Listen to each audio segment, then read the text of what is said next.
Бүгүн биз 2022 жыл боюнча иштерге жүргүзүлгөн мониторингдин жыйынтыктарын чыгарып жатабыз. 2022 жылга министрлер кабинетинин иш аракеттер планында 650 иш чара каралган. Пландын аткарылышын талдоонун жыйынтыгы төмөнгүдөй болду. Мыкты деген бааны 9 мамлекеттик орган алды. Жакшы деген бааны 19 мамлекеттик орган алды.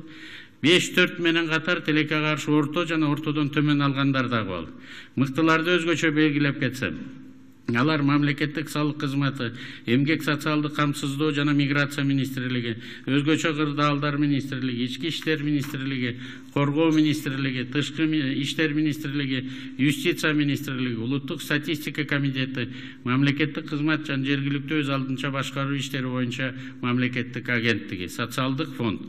Эми 3 алгандарга токтолсок, алар энергетика министрлиги, инвестициялар боюнча улуттук агенттиги, архитектура, курулуш жана турак жай коммуналдык чарба мамлекеттик агенттиги.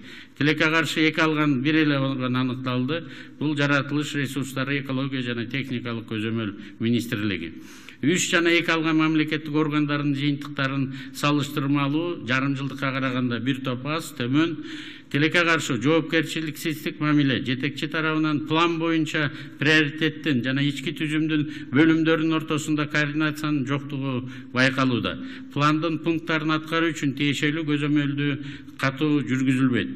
Мамлекеттик органдар көбүнчөсү президенттин администрациясынын суроо талабы боюнча айрым учурларда планда белгиленген аткаруунун мөөнөттөрү жакындаганда гана иш чараларды аткарууга кирише башташат.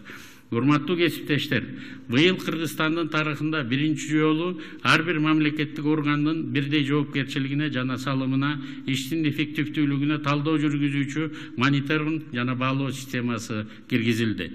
Баарыңыздарга эскертейин, 2022 жылдын планынын бардык иш чаралары толук аткарылмайынча контролдон алынбайт.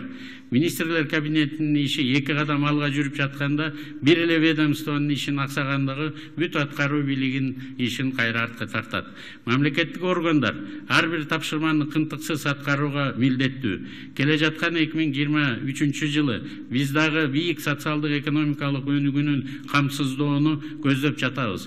Мындай темпти сакташ үчүн биздин командада мыкты гана адистер иштеш керек. Артта калгандар биз менен андан ары жүрө албайт.